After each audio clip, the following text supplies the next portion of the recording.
Hello and welcome back to Rams Talk Podcast. And we're here today for a rare midweek episode. I wonder why we're here. It's because we won. That is exactly why we're here. But no, we're so excited from last night. It was a really good win for Derby away at Charlton.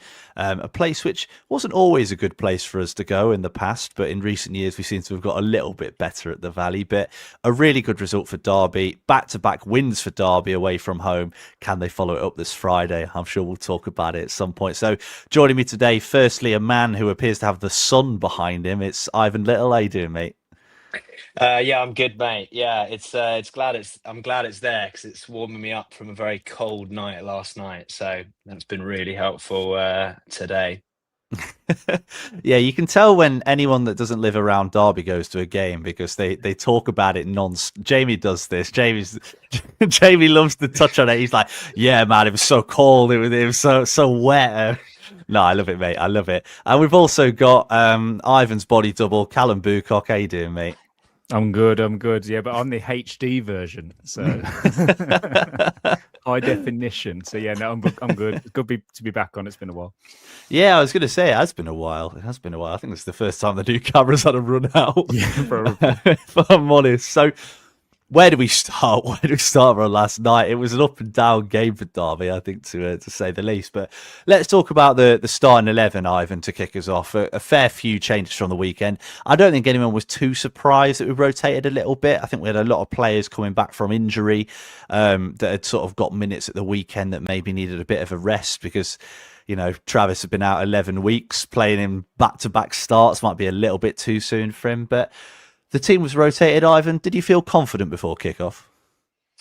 I think it was a difficult one because I obviously knew we played Saturday and then again we're playing Tuesday and then we're playing Friday night. So you get that one less sort of night of recovery. So I knew that there was going to be some changes. And also he sort of tried to do it on Saturday, kind of resting a few.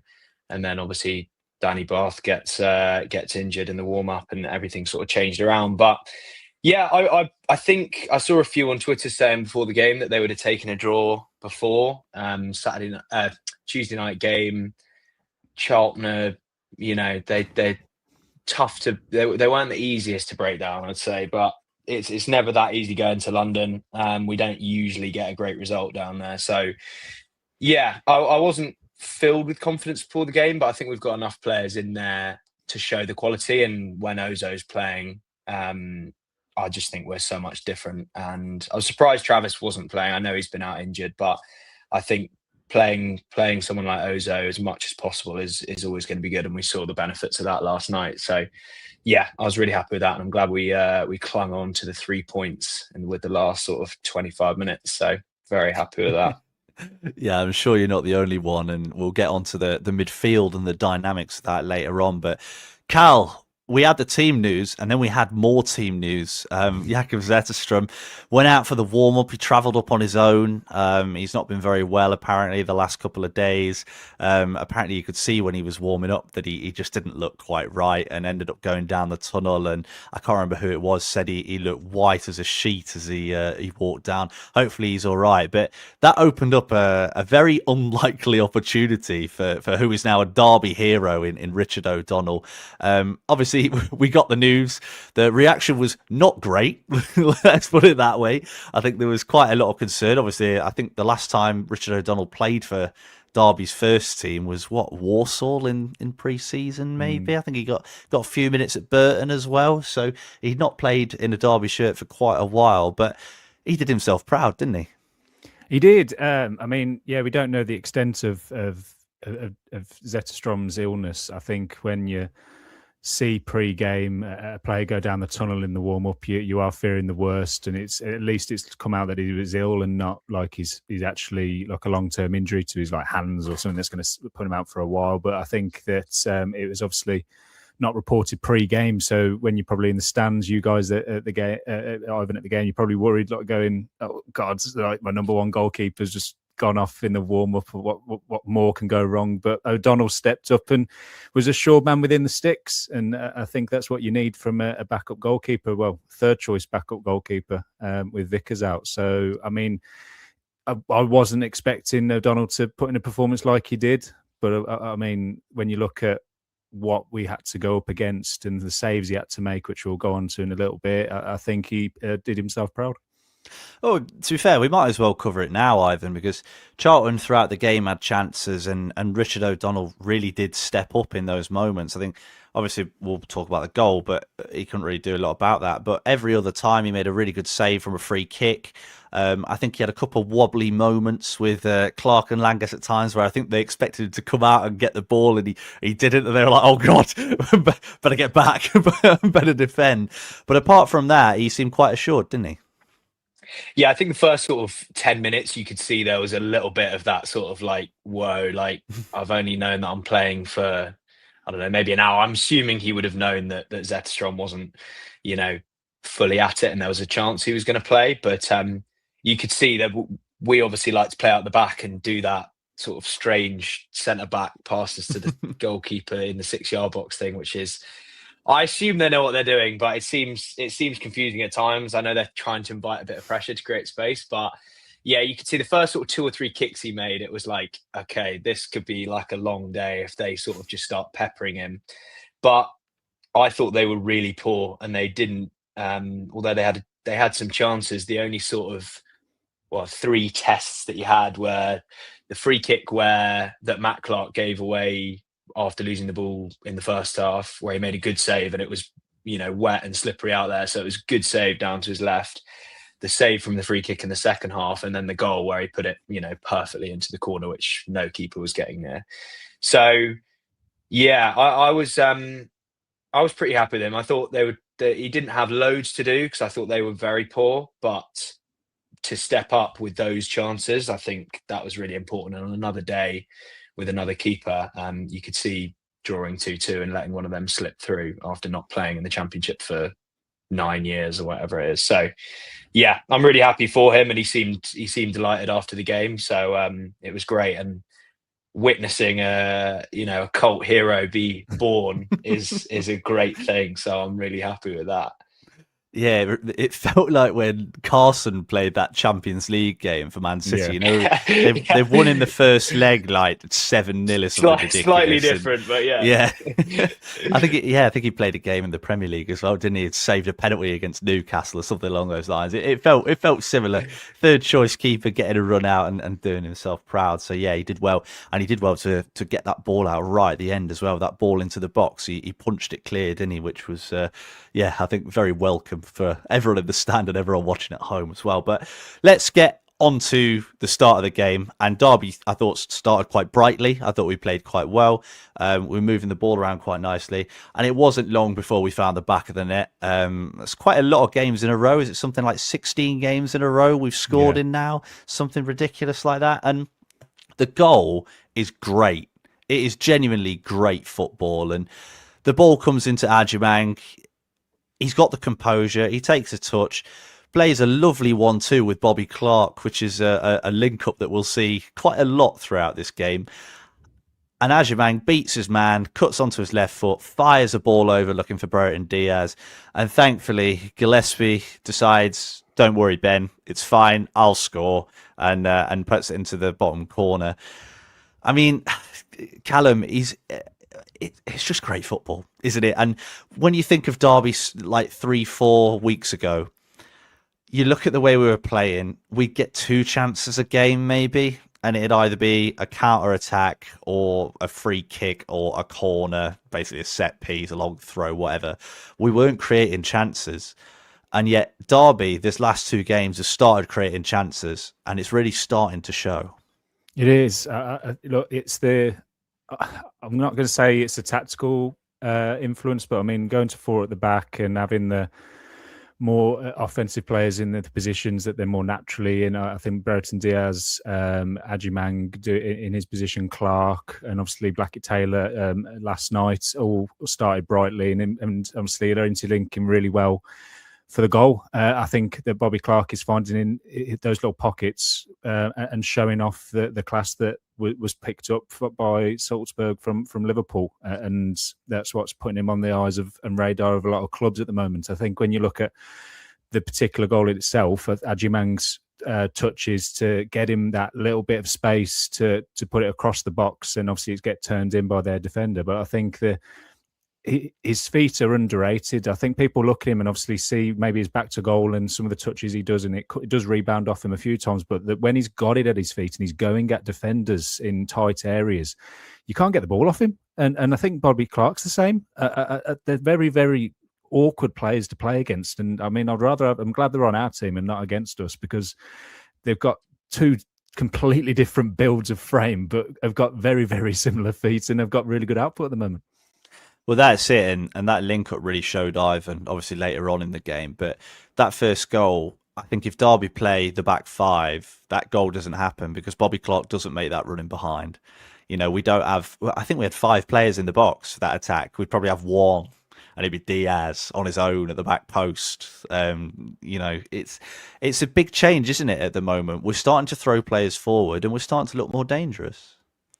Yeah, I think...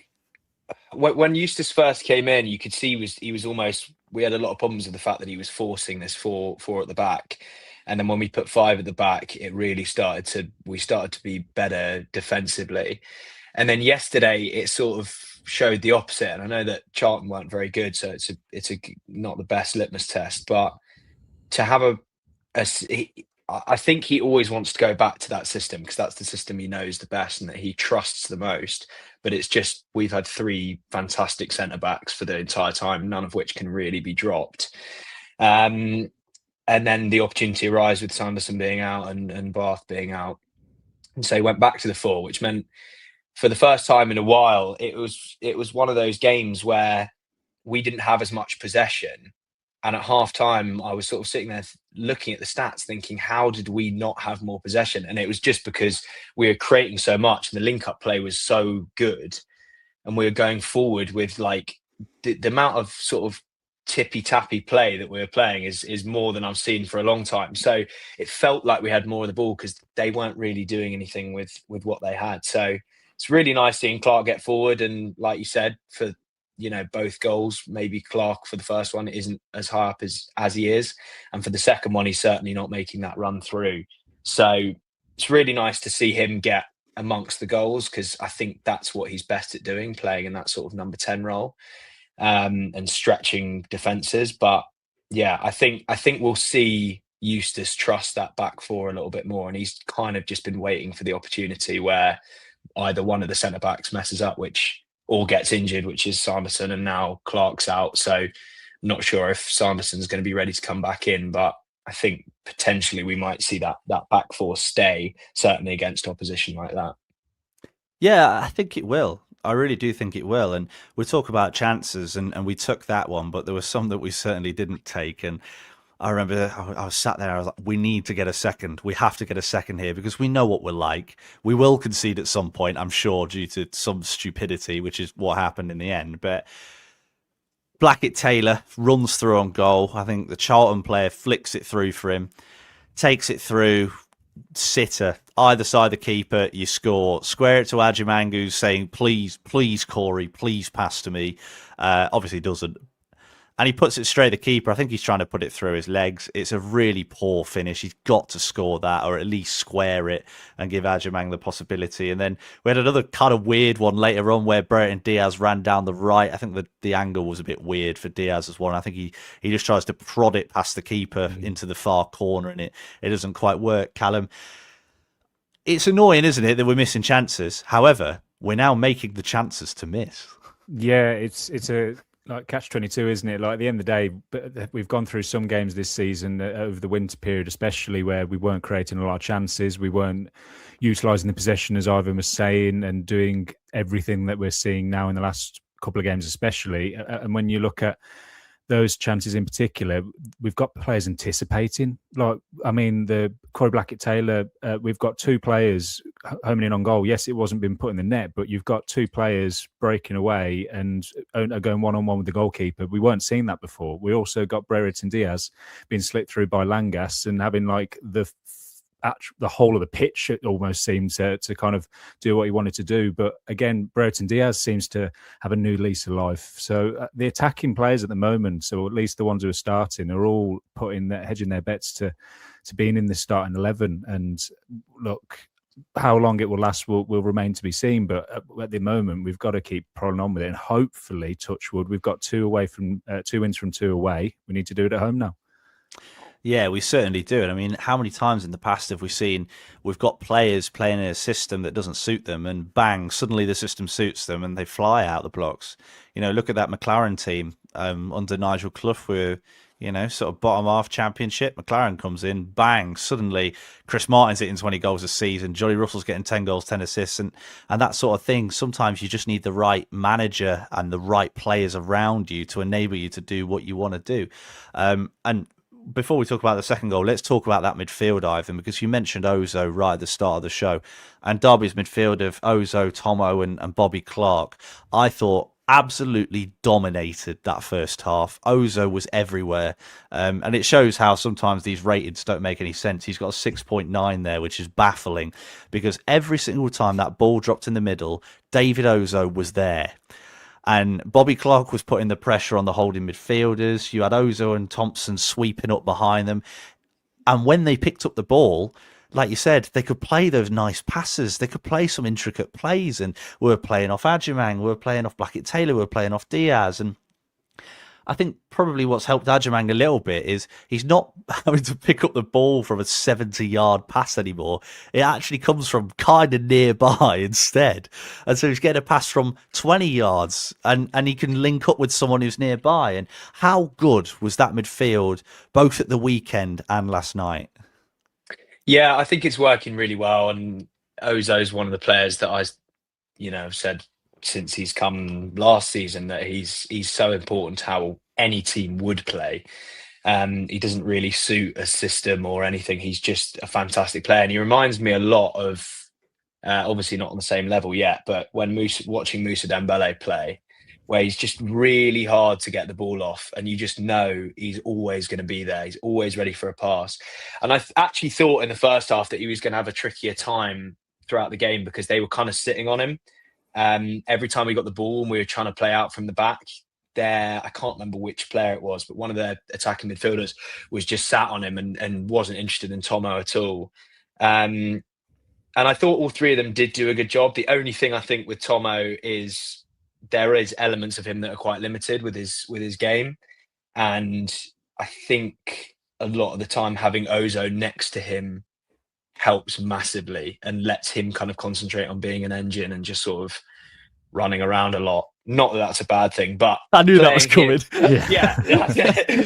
And I just, especially that first half, I thought he had a good game, but you can see there are levels with Tomo where it's like he's a little bit agitated on the ball, and having a really calm presence like Ozo. Ozo is quicker than you think because he's so big, but there are a couple of times where he's sprinting back and winning the ball back if someone lost it. And again, that allows Bobby Clark to do what he wants to do. So it's not just about how good Ozo is on the ball or passing or how physical he is. Just his presence in midfield allows a lot of the people going forward to do the stuff that you want them to do. For example, Bobby Clark, I saw him winning the ball a lot, a few games ago, a few weeks, months ago. He was actually getting really good at sort of winning the ball back and getting a leg in and stuff. Sometimes not as much, but when he was playing deeper, he had a great role. Now he doesn't need to do that at all. He's got all of his energy to make runs forward, get on the ball and play other people in. And that link-up play was fantastic the whole game. He brought both wingers in and Adjumang as well. So, yeah, Ozo is the star player for me. But, yeah, everyone else in the midfield seemed to have a decent game. Yeah, 100%. And, yeah, I think the thing with Tomo, as we all know, if he was 5'10", he'd have a much better time. What is he? What actually is he? He's 5. I'm sure he's 5'5". I'm not trying to disrespect him here. I'm pretty sure he's 5'5". I was close to the pitch yesterday. 5'5" is pushing it, I think. Well, I've told the story. When we got promoted, I was on the pitch and we'd just been chatting to like Louis Sibley and someone like that. And I was just stood there and I got a tap on the shoulder and I turned around and obviously didn't see anyone. It was Tomo. and he was just like, "Can I come through, please?" "Yeah, no worries, Tomo. Go on, mate. Through Give you him a go." nice tap on the head. Yeah. No, he's a lovely guy and he's a proper battler, isn't he? And I think he plays that role of a rotation player perfectly because when he does come in, he grafts and he fights and he works. He might not have everything, but he's got what's needed up there, and that's what matters to me, I think. But it gives us the ability to. If you think on last night, we made 3-4 changes, and obviously one of those was taking out the captain and putting in Thompson, and you're kind of thinking normally in that instance you'd be worried, but in any combination in the midfield at the moment, I'm not worried at all. No, definitely not. And yeah, with Oscar Fraulo coming in as well, we're good. We're actually good. What's going on? I'm not used to this. This is great. Maybe we're actually a good side. Well, I thought Forsyth played all right. Actually, I thought Fozzie had quite a good game. Yeah, but I think if Elder gets injured, I wouldn't want even Fozzie to do Saturday, Tuesday from now till May. Yeah, I think he'd physically die if that happened. But he's doing that sweeping up role very well at the minute, Fozzie. But let's talk about that second goal because it was unbelievable football. I mean, the ball comes into Bobby Clark, and if you've not watched it back since the game, have a watch. He flicks it with his heel over the defender's head, comes into the feet of Ajimang, who holds it up, lays it off to Diaz. Diaz plays a ball through. Clark's made his run. He knows the defender's not anywhere near him. And it's a bouncing, bobbly ball as he goes through. And he uses a technique that I can only compare to Mesut Ozil. We've had some comparisons today, by the way. I can only compare to Mesut Ozil, the little hit into the floor to get the height. It sends the keeper to the floor, lobs it over him. Unbelievable finish. And I remember maybe a month or so ago, I think there were some complaints from the fan base, Clark's not getting involved enough further forward. Well, now he's got some protective midfielders behind him, Cal. He's certainly doing that, isn't he? And he took it so well. Yeah, I mean, the build-up play was like Ivan Little at Pride Park. I'm just glad he had the better finishing. He passed. Yeah, exactly. Can't be Ivan. Yeah, he didn't blast it over the bar. You have the opportunity to get a hat-trick at Pride Park. You don't pass the ball, do you know what I mean?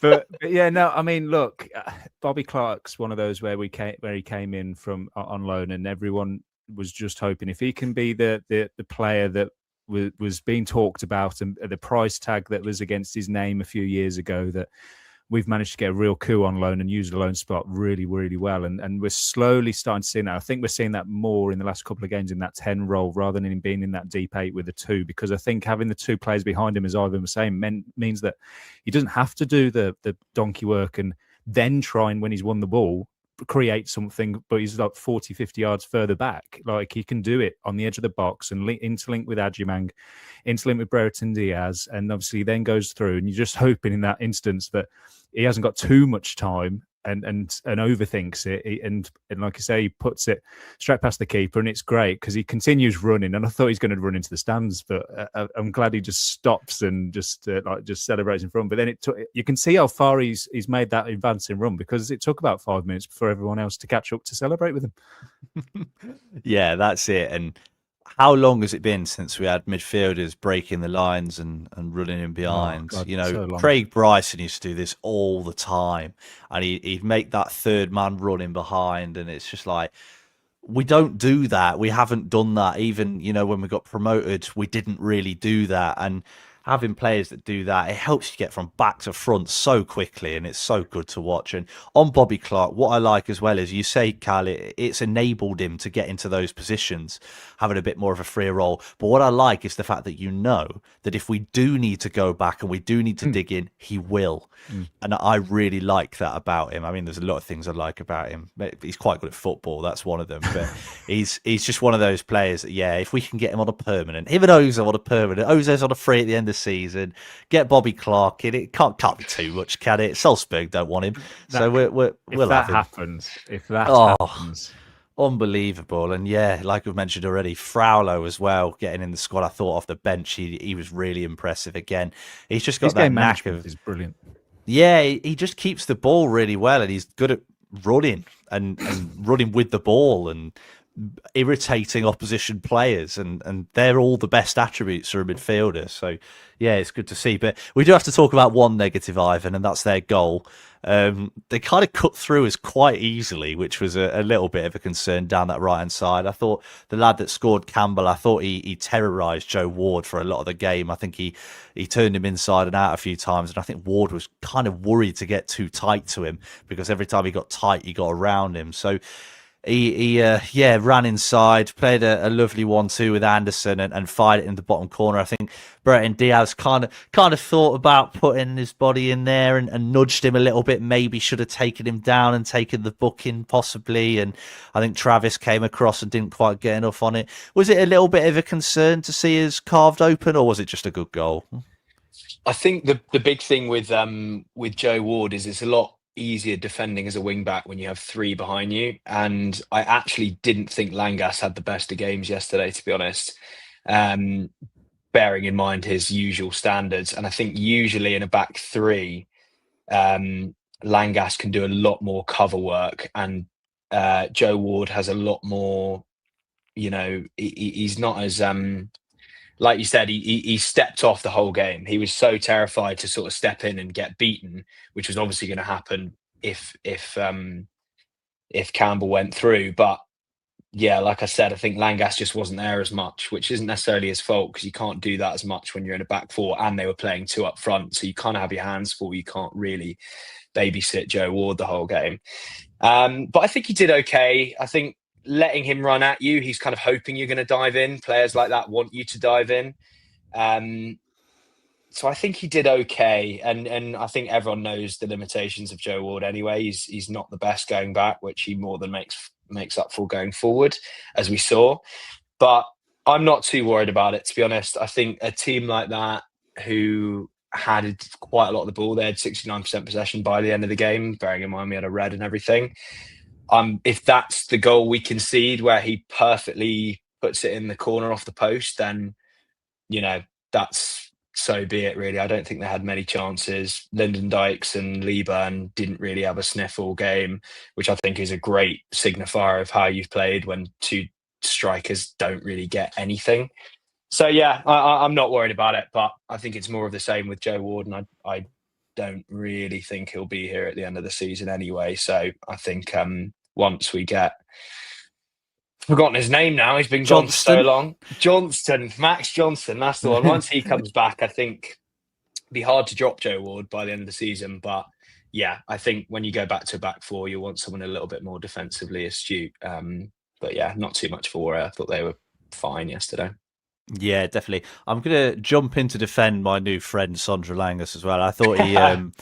I love him, by the way. He had a fine game. I just, he didn't have a 9 out of 10 yesterday. Maybe he had like a 7. So I thought he had a right handful with Dykes all game. It was a proper battle. He got that clip. The reason he's my new friend is because I put that clip up of I think it was Dykes just sort of running over to him, grabbing him round the neck and throwing him to the floor, and he posted that on his story and messaged me afterwards, which was quite funny.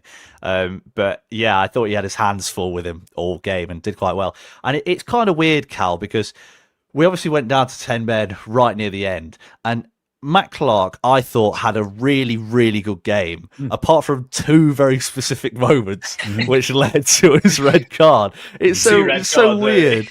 Yeah, like he did so well defensively for the whole game, and then that mistake where I think he just took a dodgy touch, didn't he? Had to bring the guy down. He was quite lucky that Sondra Langus was there to cover him. And then the second one, you could see it. The ball was running, and he please, Matt, please don't dive in. It was like slow motion. I could see him coming a mile away.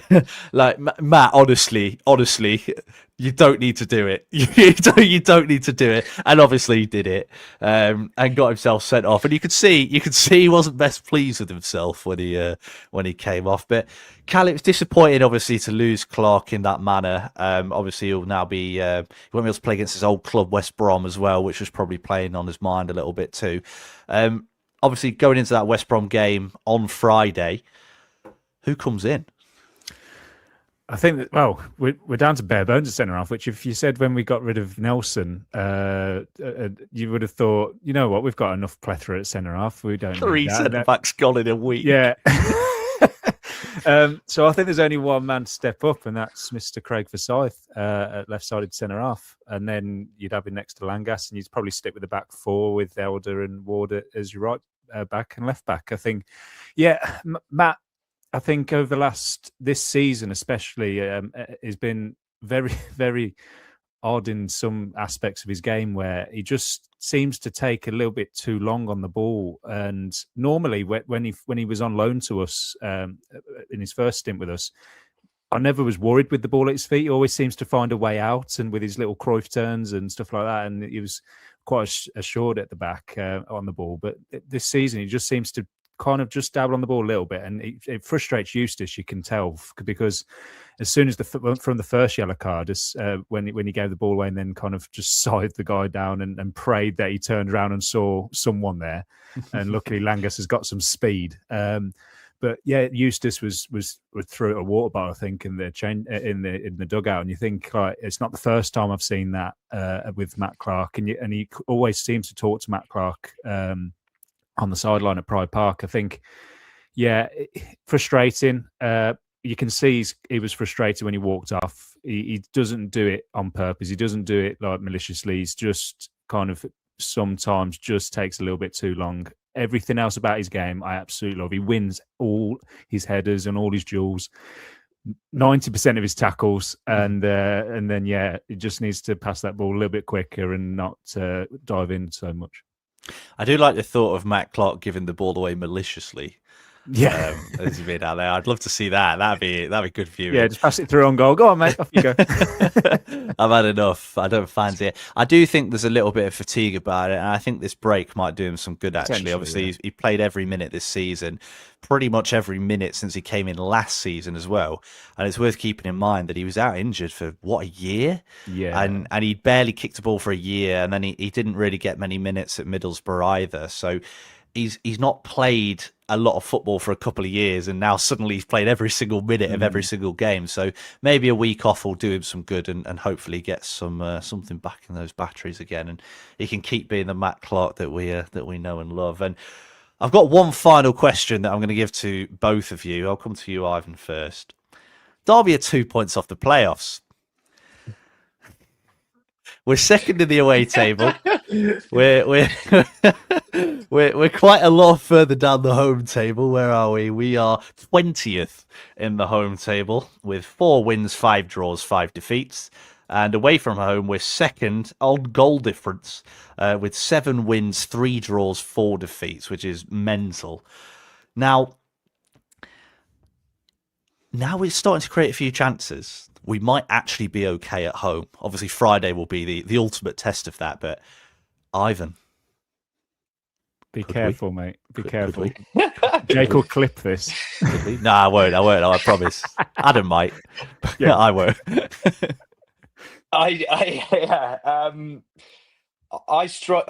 thing I struggle with this team is I think we've been there's been almost 2 different teams.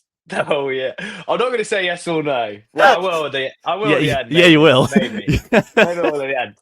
I think this championship season is really poor. I think the teams in the playoffs at the moment, there are teams who have had really good. I know the championship, it's always the same. There's always teams that go up and down, but a lot of the better teams who have come down from the Premier recently are down the bottom. A lot of the teams who are usually in and around the playoffs have dropped off, but I think the inconsistency with us a lot of the time comes from injury. So I do really like our squad.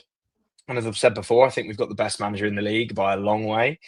So, of course, I think we can do it. I just worry about all the players that keep going in and out. Do you know what I mean? Like, if we can get Johnston back, and if we can keep Ozo fit and Clark stays fit, and we get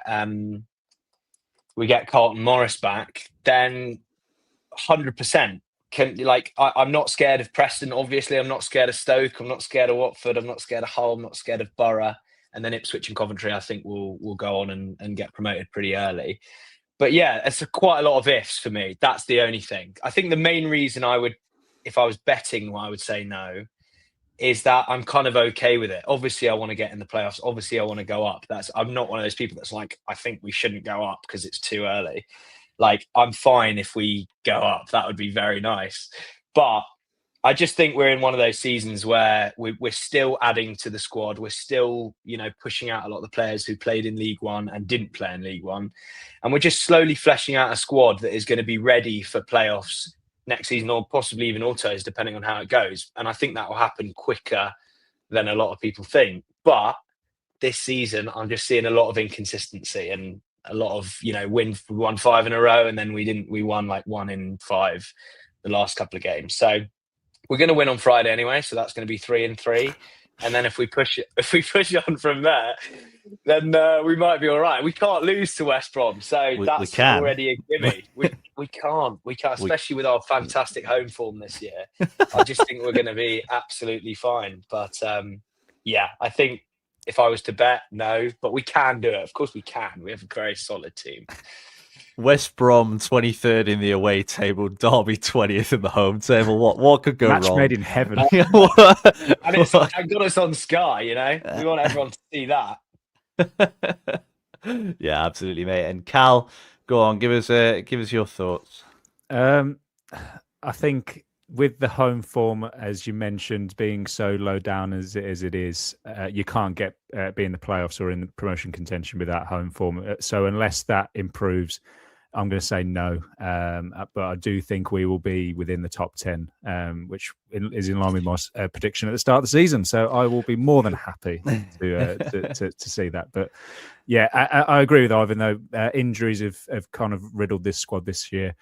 Been a few other factors. You can't have key men like Morris and that go out and Ozo be out for long periods of time. Your skipper in Travis being out. Max Johnson is your kind of brand new outlet on the right being out. Do you know what I mean? There's just so many inconsistencies with the squad and we've only had maybe 1 or 2 games, and we still haven't seen a couple of players all just be in one starting 11 for more than one game. So not this year for me. Not this year. And yet we're only 2 points off the playoff. Worth keeping in mind. For what it's worth, I think we'll come 7th. There we go. There's my prediction. 3 no's, by the way. 3 no's. So yeah, so I mean, like, I was getting the reaction. I'll be more happy then when it happens. I will snap your hand off for 7th. I'll take that right now. That would be good. 7th and £20 million for Patrick Agyemang, and I'll be a happy. Maybe 25 million if he plays all right at the World Cup. We'll see. Yeah. We'll see. But thank you so much for listening. This is meant to be shorter, and it's literally the same length as a normal episode, so well done us. But if you did enjoy, please do leave a like. Please do subscribe. Thank you to everyone that's been in the comments as well.